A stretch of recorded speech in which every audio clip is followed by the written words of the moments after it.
बिस्मिल्लाहिर्रहमानिर्रहीम। ये ले, झाड़ू लगा दे। मैं नमाज पढ़ रही थी जब बहू ने सामने झाड़ू फेंकते कहा। मैंने बहू से कहा कि मेरे हाथ में तकलीफ है, नहीं लगा सकती। ये सुनते ही बहू ने नमाज का लिहाज भी न किया और झाड़ू से मेरे हाथों पर मारने लगी। बोली, आज तुम्हारा सारा दर्द निकाल दूंगी। मैं अपने रब को पुकारने लगी। बहू ने इतना मारा कि मेरी बूढ़ी हड्डी चटक गई और मैं बिलक बिलक कर रोने लगी। रात बेटा आया तो घर में सन्नाटा था। जानती थी कि बहू अब भड़काएगी, लेकिन जो ही बेटा कमरे में गया उसकी चीखें निकल गईं। मैं लरसती अंदर गई तो बहू का अंजाम देख शौहर के इंतकाल से जैसे मेरी रूह का एक हिस्सा भी मर गया था।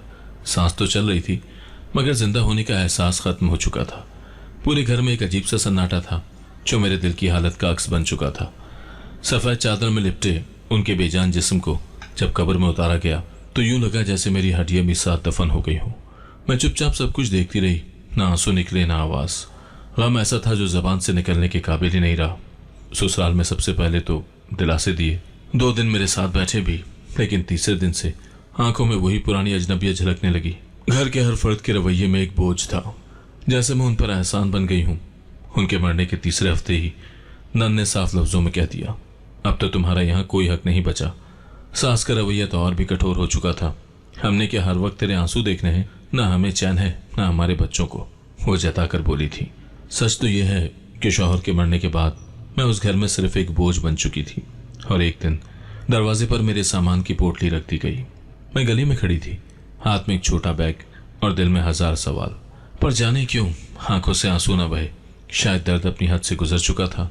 भाई को फोन किया, उसने आने को कहा और मैं इस उम्मीद पर कि अब शायद कुछ सुकून मिले भाई के घर आ गई। इब्तदा में भाई का घर पनाह जैसा लगा। भाभी ने गर्म खाना दिया, बच्चों ने हंसकर बात की और मैंने अल्लाह का शुक्र अदा किया। लेकिन ये सुकून आर्जी था।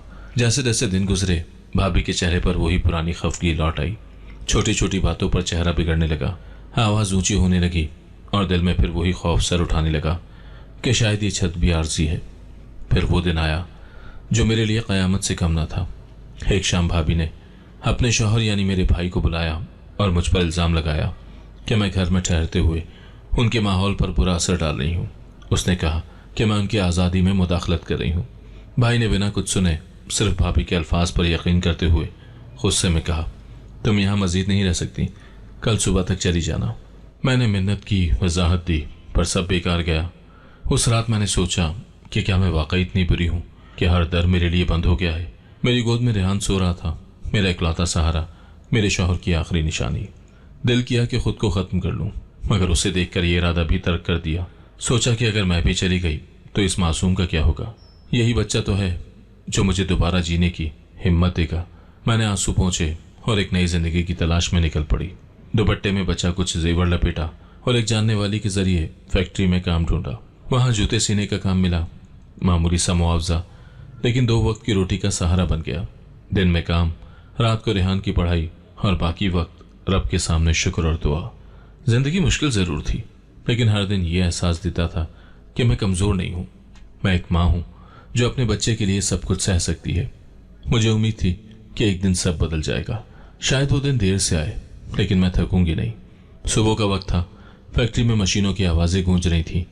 कपड़े पसीने से भीगे हुए थे, लेकिन मेरी उंगलियां जूते की सिलाई में ऐसे चल रही थी जैसे कोई निजात का रास्ता तलाश कर रही हो। दिल में एक ही अज़म था, रेहान को एक बाइज्जत जिंदगी देनी है। मैं चाहती थी कि वो उस तंग गली, उस थके हुए वजूद और उस तल्ख माजी से निकलकर एक रोशन मुस्तकबिल देखे। मेरी मेहनत का हर कतरा उसी ख्वाब के लिए था। जैसे जैसे साल गुजरते गए रेहान पढ़ता रहा, बढ़ता रहा। उसकी आंखों में एक अलग सी चमक थी जो मुझे अंदर से सुकून देती थी। जब वो स्कूल से आकर अपने कपड़े खुद धोता, मुझे काम में मदद देता, तो दिल कहता कि मेरा बेटा दूसरों से मुख्तलिफ है, और यही मेरी तरबियत का सबूत था। फिर वो दिन आया जिसका ख्वाब मैंने बरसों से देखा था। रेहान ने कॉलेज मुकम्मल किया, एक इंटरव्यू दिया और उसे पहली तनख्वाह मिली। उसने आकर जब मेरी मुट्ठी में कुछ नोट रखे तो मेरी आंखों से बेअख्तियार आंसू निकल पड़े। मैंने उसे गले लगाया और दिल में शुक्र अदा किया। जिंदगी की मेहनत रंग ला रही थी। लगता था कि अब मेरे दुखों का इख्तिताम करीब है। मैंने सोचा था कि अब शायद बुढ़ापा कुछ आराम से गुजरेगा, मैं अपने बेटी की खुशियां देखूंगी। इसी दौरान भाई और भाभी ने भी रवैया बदल लिया। वो जो एक जमाने में मुझे दरबदर कर चुके थे, अब हर दूसरे दिन हालचाल पूछने आने लगे। भाभी ने दुपट्टा ओढ़कर नर्म लहजे में माफिया मांगने की अदाकारी शुरू कर दी। मुझे उनकी बातों में झूठ की बू आती थी, मगर खामोश रही। मैंने दिल में सोचा कि शायद मेरे हालात बेहतर देखकर वो दोबारा रिश्ता जोड़ने की कोशिश कर रहे हैं। मेरी तरबियत में यही था कि ताल्लुकात को जोड़े रखो, तो मैंने दरवाज़ा खुला रखा। फिर एक शाम रेहान मेरे सामने आकर बैठा। उसके चेहरे पर अजीब संजीदगी थी। मैंने पूछा, खैरियत है बेटा? तो उसने धीरे से कहा, अम्मी, मैंने फैसला किया है। मैंने हैरत से पूछा, कैसा फैसला?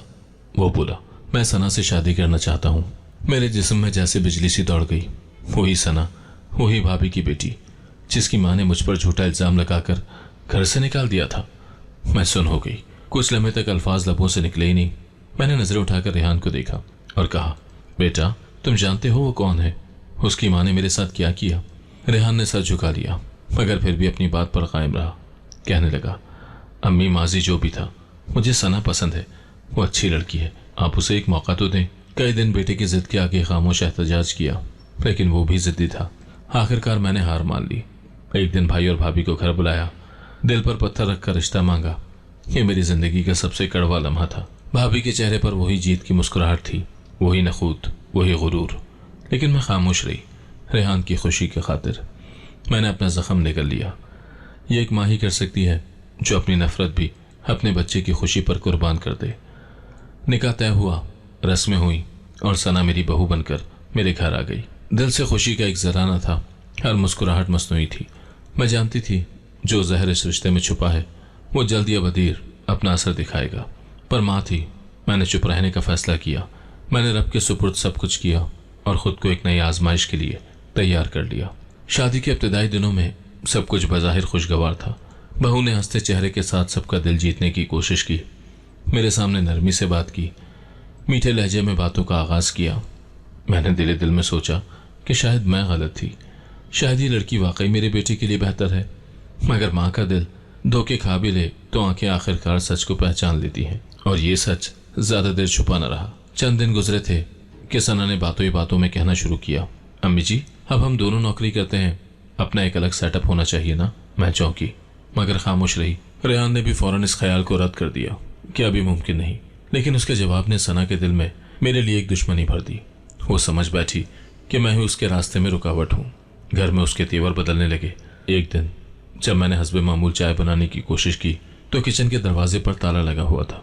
हैरत से रेहान से पूछा तो उसने कंधे उचकाकर कहा, सना ने कहा था कि खाने पीने का हिसाब रखना चाहिए।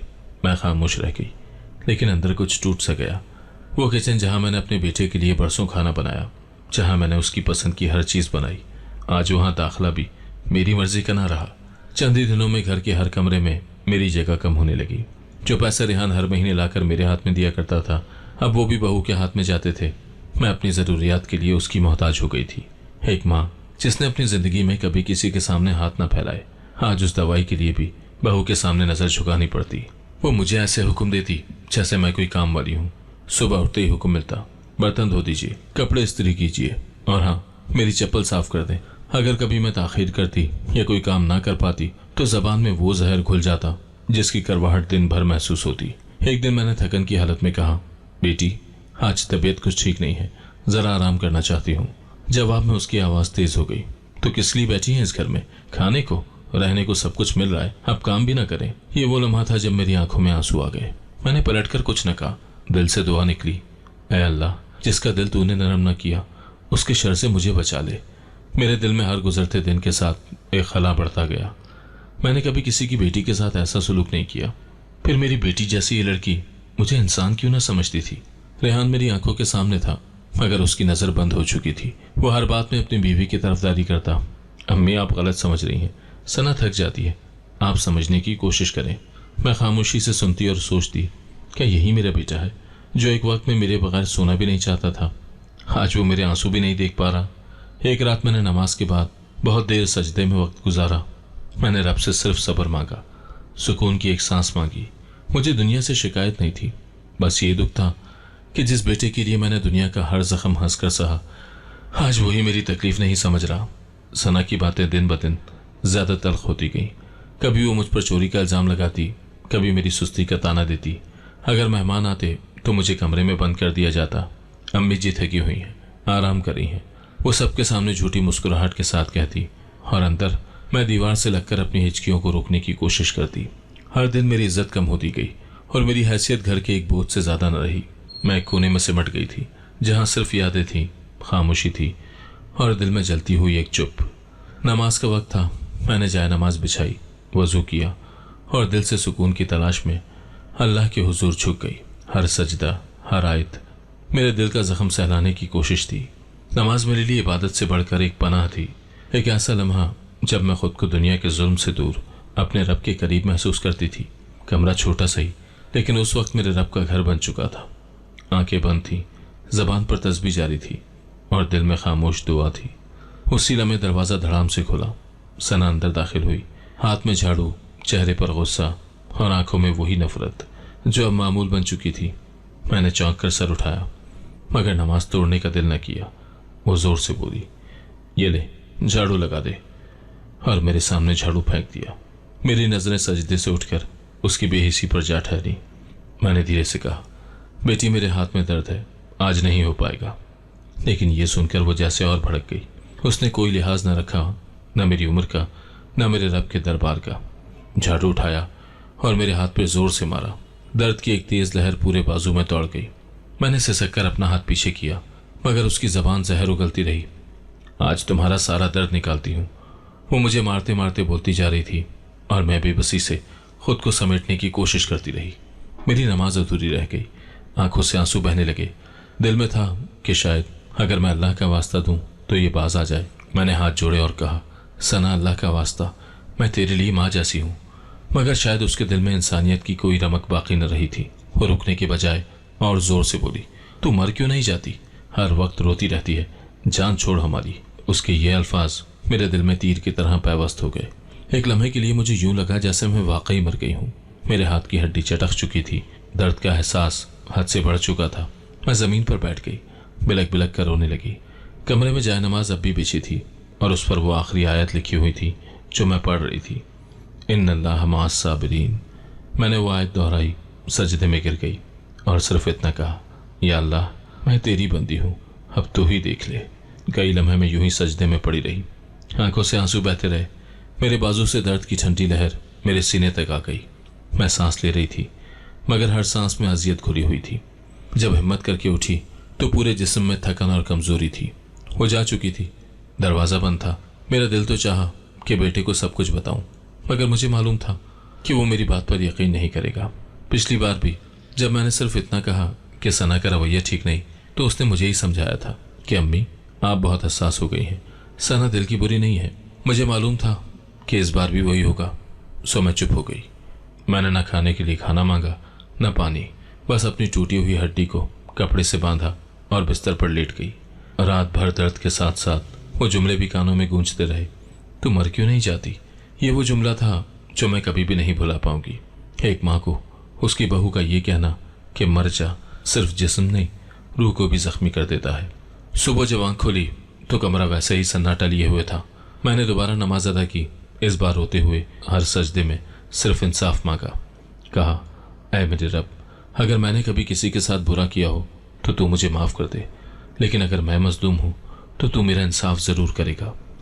मेरे अंदर एक अजीब सी तब्दीली आ रही थी। तकलीफ के बावजूद दिल मजबूत हो रहा था। मैं जान गई थी कि अब मुझे किसी इंसान से उम्मीद नहीं रखनी, सिर्फ अल्लाह काफी है। और मैंने फैसला कर लिया था कि जब तक जिंदगी है सब्र करूंगी, लेकिन अपने रब से शिकायत नहीं करूंगी, क्योंकि जो रब दिलों के हाल जानता है वो एक दिन मेरा हक जरूर मुझे देगा। मैंने सजदे में सर रखकर रब को पुकारा। जबान पर कलमे थे, मगर दिल में सिर्फ आंसू थे। मेरी रूह तक टूट चुकी थी और पहली बार मैंने दिल की गहराई से रब के आगे फरियाद की, या अल्लाह, अगर मैं मजलूम हूं तो तू मेरा बदला खुद ले लेना। वो सजदा सिर्फ इबादत न रहा, वो मेरी फरियाद का आखिरी सहारा बन चुका था। मेरे हाथ की हड्डी में ठंडी चुभन थी, सूजन दिन ब दिन बढ़ती जा रही थी, लेकिन मैं खामोश थी। मुझे मालूम था कि यहाँ कोई मेरा दर्द न देखेगा, न समझेगा, बस वही होगा जो उसे दिखाया जाएगा।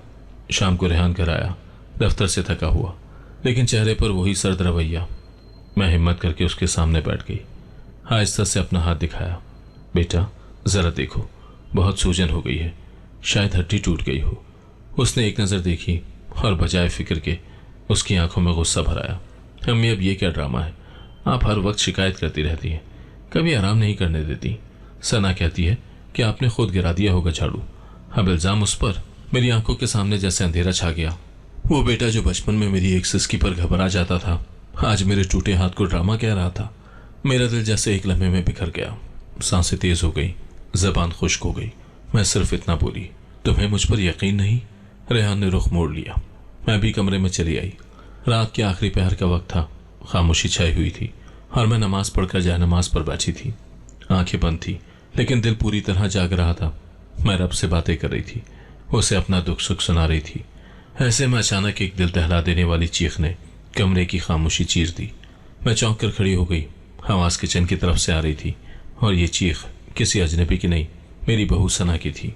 मेरी बूढ़ी टांगें कांपते हुए उठी और मैं दरवाजे की तरफ बढ़ी। तभी रेहान भागता हुआ आया और तेजी से किचन की तरफ गया। मैं दरवाजे की चौखट तक पहुंची और बस इतना सुन सकी, अम्मी, सना को बिच्छू ने काट लिया है। मेरे दिल की धड़कन तेज हो गई।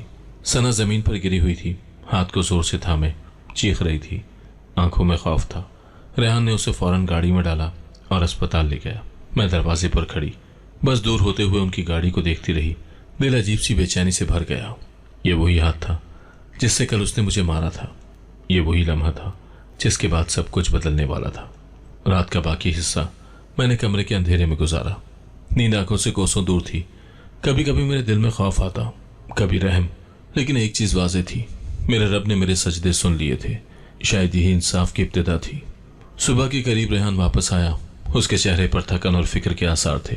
अम्मी, जहर बहुत तेज था मगर डॉक्टर ने बर वक्त संभाल दिया, वो अब ठीक है। मैंने सिर्फ सर हिलाया, कोई बात न की। दोपहर में सना को घर लाया गया। वो बिल्कुल खामोश थी, निगाहें झुकी हुई, हाथ कपकपा रहे थे। वो सीधा अपने कमरे में गई। चंद लम्हे गुजरे थे कि फिर एक चीख सुनाई दी, पहले से भी ज्यादा खौफनाक। मैं दरवाजे पे लपकी। रेहान भी भागता हुआ अंदर गया। सना अपने बिस्तर के सिरहाने खड़ी थी, चेहरा जर्द, जिस्म लरज रहा था। वो चिल्ला रही थी, यहाँ बिच्छू हैं, इतने सारे बिच्छू, मुझे काट लेंगे। रेहान ने फौरन बिस्तर की चादर झाड़ी। कमरे का कोना कोना देखा लेकिन वहां कुछ न था। सना, कुछ भी नहीं है, तुम्हें वहम हो रहा है। रेहान ने समझाने की कोशिश की मगर सना का वहम रुकने वाला न था। वो दीवार से लगकर हाँपती रही, बार बार कहती रही, वो यहाँ थे, सियाह बिच्छू, बहुत बड़े। फिर वो अचानक कमरे से बाहर निकली और किचन की तरफ बढ़ी। जैसे ही किचन का दरवाजा खोला उसने फिर से चीख मारी, यहाँ भी बिच्छू हैं। इस बार रेहान के सब्र का पैमाना लबरेज हो गया। वो झुंझला कर बोला, सना, होश में आओ, कुछ नहीं है यहाँ। मगर सना मुसलसल पीछे हटती जा रही थी। किचन के दरवाजे से दूर दीवार से लगकर जमीन पर बैठ गई। दोनों हाथों से अपना चेहरा छुपा लिया। मैं दरवाजे के पीछे खड़ी थी, सारी बात सुन रही थी। मेरी आंखों में एक नमी सी आ गई, लेकिन ये आंसू खुशी के नहीं, अजीब सी हैरत और दुख के थे। क्या इंसान वाकई इतना बेहिस हो सकता है कि जब तक उस पर ना गुजरे वो दूसरे के दुख ना समझे?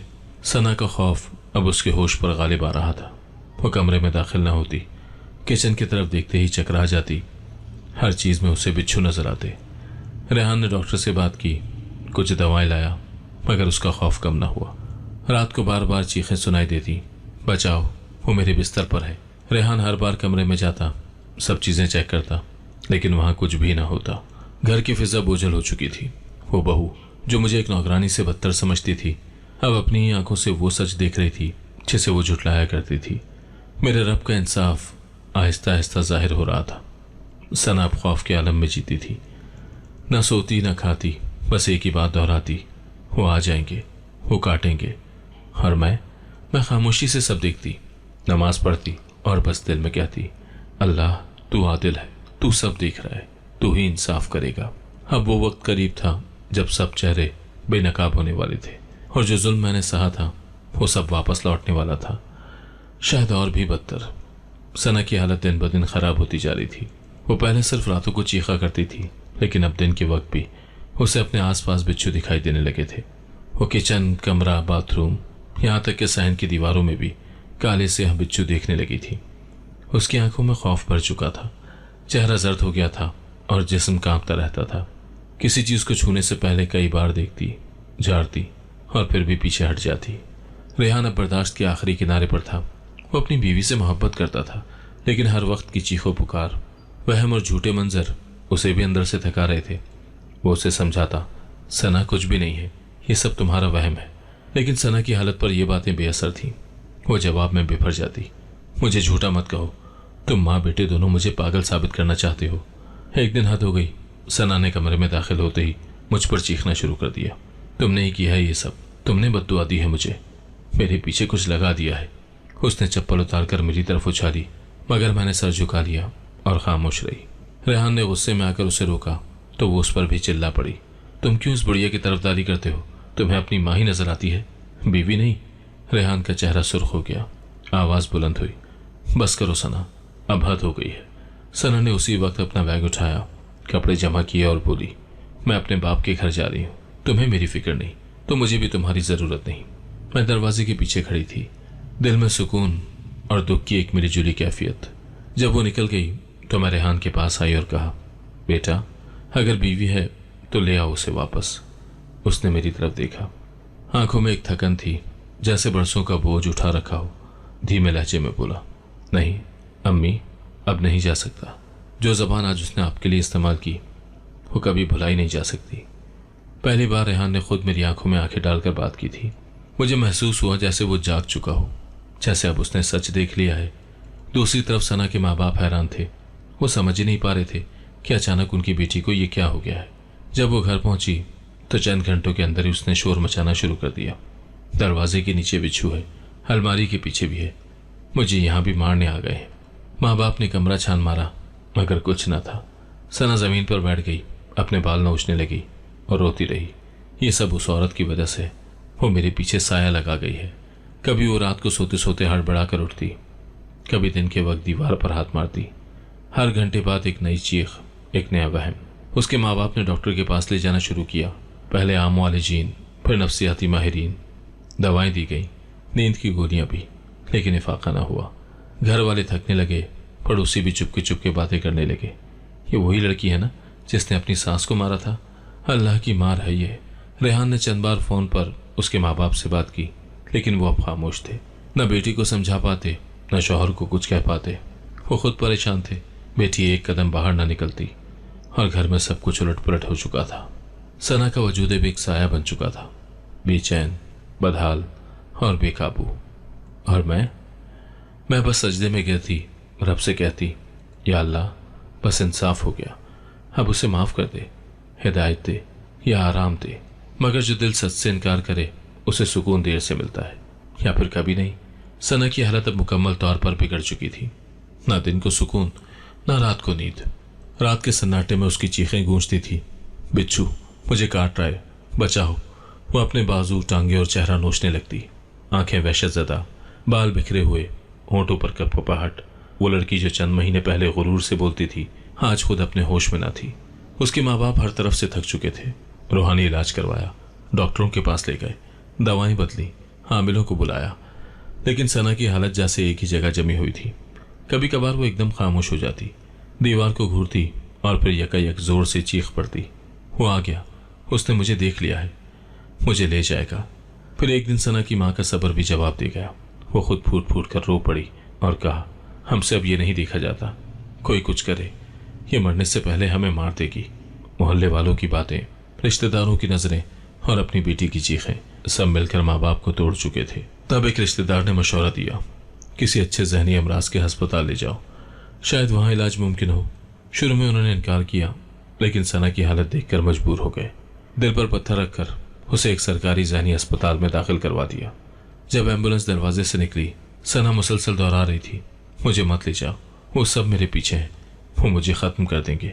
अस्पताल पहुंचकर जब सफेद यूनिफॉर्म वाले अमले ने उसे संभाला तो वो एकदम से वहशी हो गई, अपने कपड़े फाड़ने लगी, चीख चीख कर मेरा नाम लेने लगी। अम्मी जी को बुलाओ, मुझे उनसे माफ़ी मांगनी है। उनके माँ बाप ने मेरे बेटे को फ़ोन किया और कहा, बराए मेहरबानी अपनी अम्मी से कहें कि वो एक बार आकर उसे माफ़ कर दे। रेहान ने फ़ोन रखा और खामोशी से कमरे में बैठ गया, आंखें नीची, हाथों में चेहरा छुपाए। वो गुमसुम था। मैंने करीब जाकर पूछा, क्या हुआ बेटा? उसने आहिस्ता से कहा, अम्मी वो आपका नाम ले रही है, वो कहती है आपसे माफ़ी चाहिए, बार बार दोहराती है, वरना मैं मर जाऊंगी। मेरे दिल में एक तूफान उठा। ये वही लड़की थी ना जिसने मुझे नमाज के दौरान झाड़ू मारा था, जो मेरी हड्डी तोड़कर कहती थी, मर क्यों नहीं जाती। और आज वो खुद मेरे कदमों में झुकने को तैयार थी। क्या ये वही जबान थी जिससे जहर टपकता था? कमरा घूमने लगा, दिल जैसे कुछ देर को बंद हो गया। मैंने आंखें बंद करके रब से कहा, ए अल्लाह, तू देख रहा है, तू ही फैसला कर, मैं सिर्फ तेरी बनती हूँ। मेरी खामोशी रेहान को समझ में आ गई। उसने धीरे से कहा, अम्मी, अगर आप चाहें तो मैं अस्पताल ले जाऊंगा। मैंने नफी में सर हिलाया। अब जरूरत नहीं, जिस दिल से बद्दुआ निकली वो माफ कर भी दे, जख्म फिर भी रह जाते हैं। रेहान खामोश हो गया, कुछ न बोला। शायद वो जान चुका था कि वक्त ने उसे वो सब दिखा दिया जो एक माँ बरसों से सहती आई थी। अगले दिन जब सना की हालत मजीद बिगड़ी, वो अपने बाल नोचने लगी, खुद को जख्मी करने लगी, तो डॉक्टर ने जबरदस्ती उसे दवा दी। उसकी आवाज कमरे में गूंज रही थी, अम्मी जी, माफ कर दो, मुझे माफ कर दो। उसका बाप दरवाजे पर खड़ा कांप रहा था। माँ दीवार के साथ टेक लगाए रो रही थी और डॉक्टर बेबसी से दवा का इंजेक्शन लगा रहे थे। मैंने वो सब सुना, सब जाना, लेकिन अंदर का सुकून अजीब सा था। एक माँ थी जो बेटी के लिए सब सह गई, जिसे बार बार रौंद कर चुप रहने का हुक्म मिला और जिसकी खामोशी आखिरकार रब की अदालत में गूंज बन गई। सना का हिसाब शुरू हो चुका था। ये सजा किसी इंसान ने नहीं, खुद वक्त ने लिखी थी। मेरे दिल में कोई इंतकाम ना था, लेकिन एक सुकून जरूर था कि रब इंसाफ करता है और देर से सही लेकिन मुकम्मल करता है।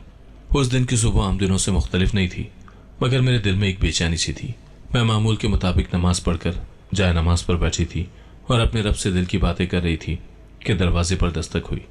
दरवाज़ा खोला तो सामने भाई और भाभी खड़े थे। उनके चेहरे इतने उतरे हुए थे कि मुझे एक लम्हे को यकीन ही नहीं आया कि ये वही लोग हैं जिन्होंने बरसों पहले मुझे एक झूठे इल्जाम पर घर से निकाल दिया था। भाई के हाथ में छोटा सा थैला था, जैसे कोई मुसाफिर हो जो किसी दर पर पनाह मांगने आया हो। मैं अभी कुछ कहती, इससे पहले भाभी मेरे कदमों में झुक गई। वो कांपते हुए लहजे में बोली, बस एक बार माफ कर दो, खुदा के लिए माफ कर दो। मैं पत्थर की तरह खड़ी हो गई। मेरे जिंदगी के सबसे कठिन लम्हे में जिस औरत ने मेरा सहारा छीना, आज वो मेरे कदमों में थी। मैं कुछ बोल न सकी, सिर्फ उसे देखती रही। उसकी आंखों से बहते आंसू, कपकपाते हाथ और चेहरे पर शर्मिंदगी ने मुझे कई साल पीछे ले जा दिया। भाई आगे बढ़ा, उसकी आंखें नम थी, आवाज भारी थी, मेरी बहन, मुझे माफ कर दो। मैंने तुम पर यकीन नहीं किया। मैंने अपनी आंखों से वो देखने से इनकार किया जो हकीकत थी। सना की हालत देखकर अब सब कुछ साफ हो चुका है। वो जो कुछ सह रही है वो सब बद्दुआ का असर है, तुम्हारी आह का असर है। मेरा दिल एक लम्हे को रुक सा गया। बरसों से अंदर दबी हुई घुटन जैसे जबान पर आना चाहती थी, मगर मैंने खुद को रोक लिया। मैं चाहती तो चीख चीख कर कहती कि अब आए हो माफी मांगने। जब सब कुछ छिन गया तो तुम्हें मेरी सच्चाई याद आई, लेकिन मैं खामोश रही। मेरी माँ ने सिखाया था, सच बोलकर नहीं, सच सहकर जीता जाता है। भाभी रोती रही, बार बार दोहराती रही, मैंने ही तुम पर झूठा इल्जाम लगाया था। मुझे लगा तुम घर में ज्यादा वक्त गुजार रही हो, भाई तुम्हें ज्यादा अहमियत दे रहा है। हसद ने मेरी अकल पर पर्दा डाल दिया। मैंने अपनी बेटी को तुम्हारी बहू बनाकर बदला लेना चाहा, लेकिन आज मुझे अपनी बेटी की हालत देखकर एहसास हुआ है कि जिसके लिए मैंने ये सब किया वही इस जुल्म का शिकार बन गई। उसके अल्फाज मेरे दिल को छू रहे थे, लेकिन जख्म बहुत पुराने थे। हर लफ्ज पुरानी यादों की परतें खोल रहा था। वो शाम जब भाई ने मुझे धक्के देकर निकाला, वो रात जब मैंने रेहान को सीने से लगाकर आंखों में आंसू भरे सोती रही, वो दिन जब फैक्ट्री में खून पसीने से बेटी की फीस निकाली। भाई ने एक और कदम आगे बढ़ाया, मेरे कंधे पर हाथ रखा और कहा, दुनिया का बदला दुनिया में ही मिलता है। मैंने आज अपनी बेटी को बिखरते देखा और मुझे समझ आ गया कि जो तुम्हारे साथ हुआ वो सिर्फ ज्यादती नहीं थी, वो एक बहुत बड़ी नाइंसाफी थी। मुझे शर्मिंदगी है कि मैं अपनी बहन को पहचान न पाया। मैंने आंखें बंद की और दिल में रब का शुक्र अदा किया। वही रब जो खामोशी से सब देखता है, वही रब जो सच को देर से मगर जरूर बेनकाब करता है। मैंने दोनों को बैठने को कहा, पानी दिया और धीमे लहजे में सिर्फ इतना कहा, माफी मांगने से पहले अगर दिल में नदामत हो तो रब भी माफ कर देता है। मैं तुम दोनों को दिल से माफ करती हूँ। मेरे अल्फाज सुनकर भाभी फूट फूट कर रो दी। कहने लगी, काश ये सच पहले समझ आ जाता तो आज ये दिन न देखना पड़ता। मेरा बेटा रेहान भी दरवाजे के पास खड़ा सब कुछ सुन रहा था। उसके चेहरे पर अजीब सी खामोशी थी। वो अब सब कुछ देख और समझ रहा था जो बरसों तक उसने नजरअंदाज किया था। सना की हालत की बात चल निकली। भाभी ने कहा, वो अब दिन रात तुम्हारा नाम लेती है, कहती है जब तक अम्मी जी मुझे माफ नहीं करेंगी मुझे सुकून नहीं मिलेगा। मैंने सांस भरी और कहा, मैंने उसे माफ कर दिया, रब के लिए, अपने बेटे के लिए और अपनी आखिरत के लिए। लेकिन जो कुछ हुआ वो कभी भूल नहीं सकती। उस दिन मेरे दिल पर बरसों से रखा बोझ कुछ हल्का हुआ। वो कालक जो झूठे इल्जाम की सूरत मेरे किरदार पर मली गई थी, आज धुल गई थी। वो आंखें जो मुझे शक से देखा करती थी, आज शर्मिंदगी से झुकी हुई थी। मैंने उनके रुखसत होने के बाद जायनमाज बिछाई, सजदे में गई और रब का शुक्र अदा किया। आज मेरा सच दुनिया के सामने आ चुका था। आज मेरे जख्मों ने गवाही दी थी और रब ने मुझे इज्जत लौटा दी थी, वक्त पर और मुकम्मल। मेरे भाई की आंखों में हर रोज पछतावे का साया होता। वो जब भी आता मेरे कदमों में बैठ जाता, मेरे हाथ चूमता और कहता, बहन एक बार कह दो कि तुमने दिल से माफ कर दिया। मैं उसके हाथों को सहलाती और कह देती, माफ किया दिल से। मगर सच ये है कि कुछ जख्म माफ तो हो जाते हैं पर कभी भरते नहीं।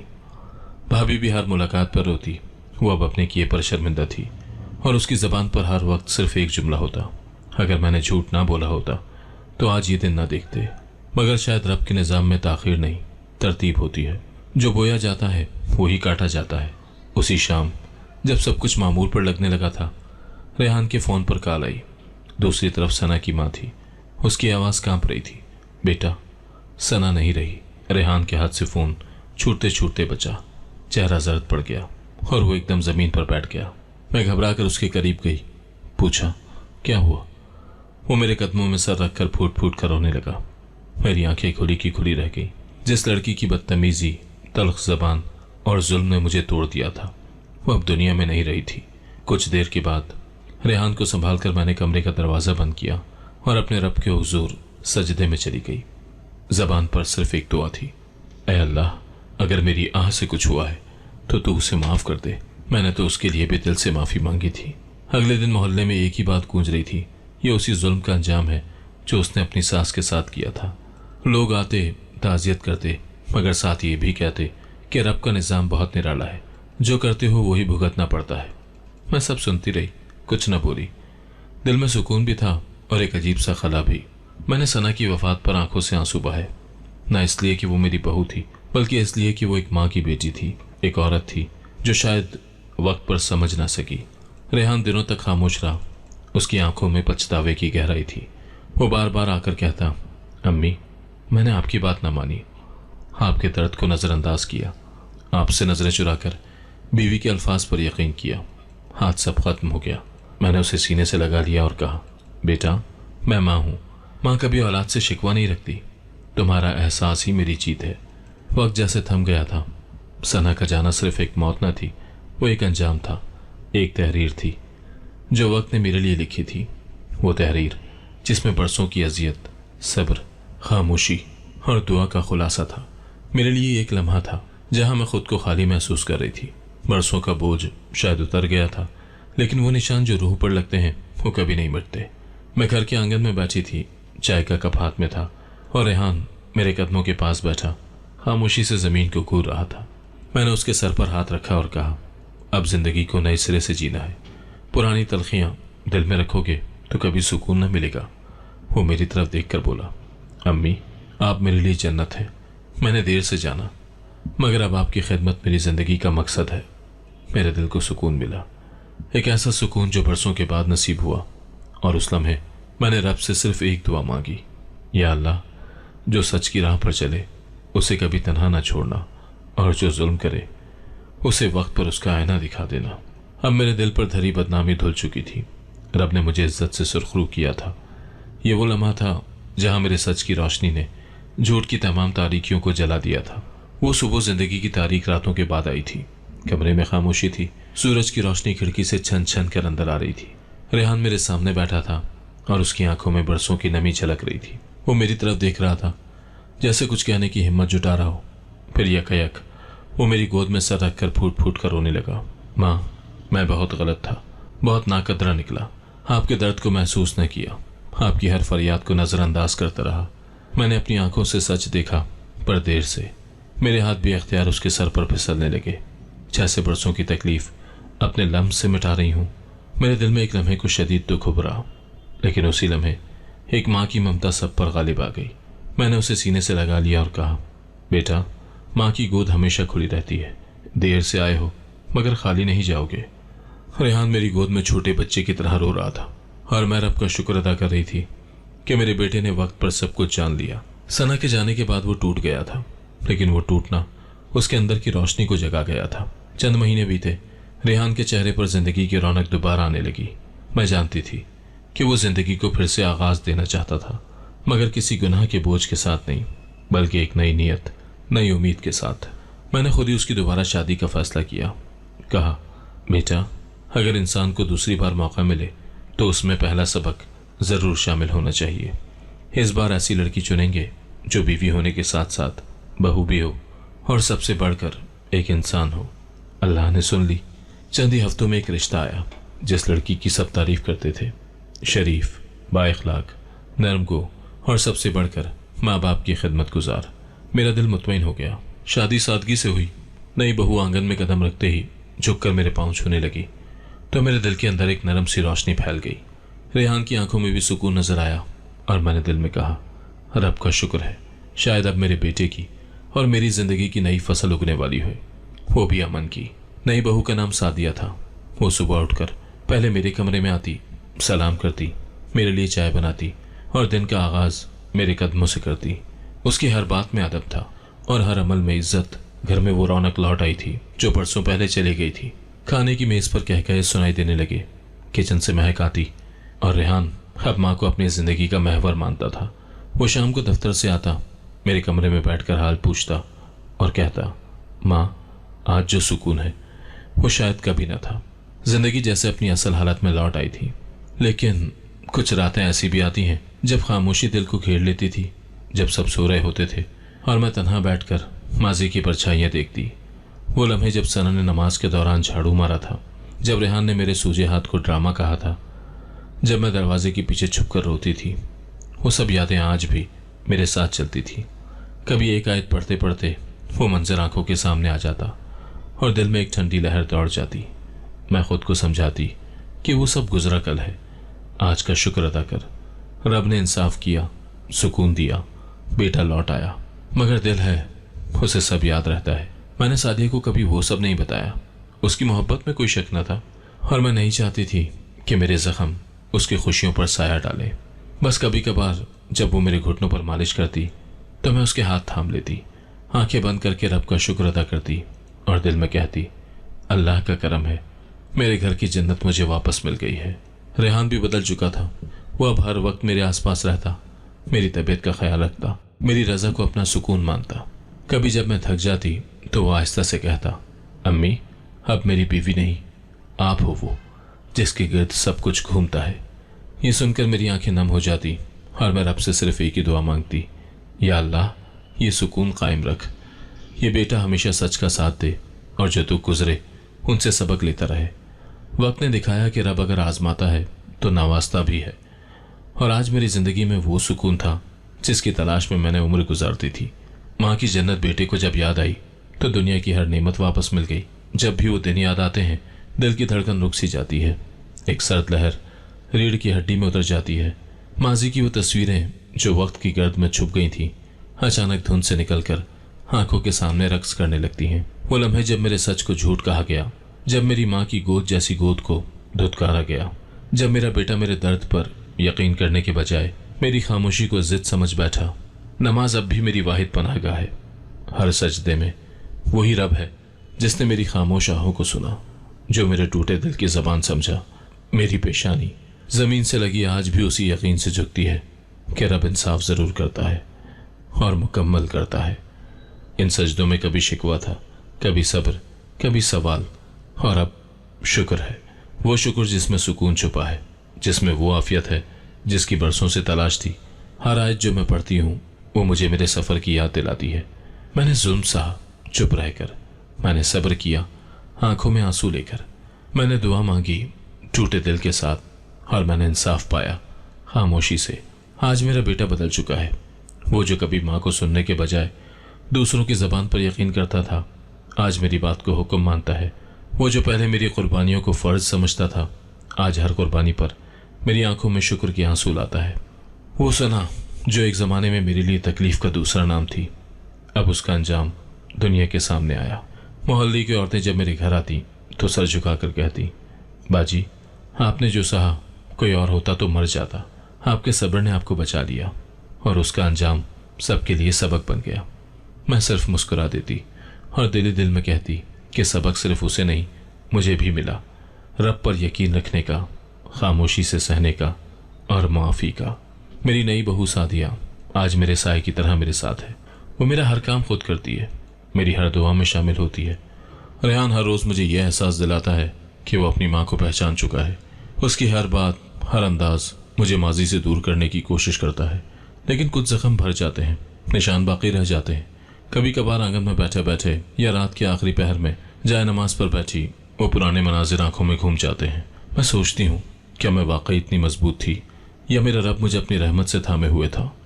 वक्त ने सब कुछ बदल दिया, लेकिन वो लम्हे जिनमें मेरी माँ की हैसियत को कुचला गया, वो अल्फाज जो मेरी अजमत को रौंद गए, वह आज भी दिल में कहीं ना कहीं जिंदा है।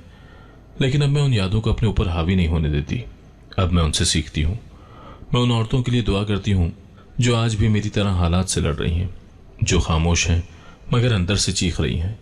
मेरी आखिरी दुआ यही है, या अल्लाह, किसी बेटी, किसी माँ, किसी बहन को वो दुख ना देना जो मैंने सहे। किसी को उसकी इज्जत के लिए लड़ना ना पड़े, किसी का सब्र आजमाइश न बने। जुल्म करने वाले को हिदायत दे और मजलूम को हिम्मत। मुझे मेरा वक़ार वापस मिला, मगर हर औरत इतनी खुशनसीब नहीं होती।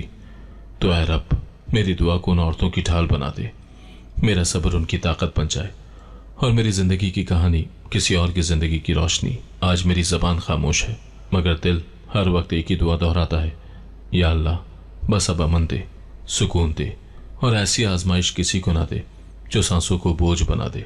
ये मेरा आखिरी सजदा हो या पहला, हर सजदे में यही इल्तिजा है, मैं तेरी बंदी हूं और तेरी रजा मेरी जिंदगी का हासिल। अगर आपको आज की कहानी पसंद आई है तो वीडियो को जरूर लाइक कीजिएगा और अपने दोस्तों के साथ भी शेयर कीजिएगा। और हाँ, अगर आपने अभी तक हमारा चैनल सब्सक्राइब नहीं किया तो जरूर सब्सक्राइब करें। मिलते हैं कल एक नई और दिलचस्प कहानी के साथ। अल्लाह हाफिज।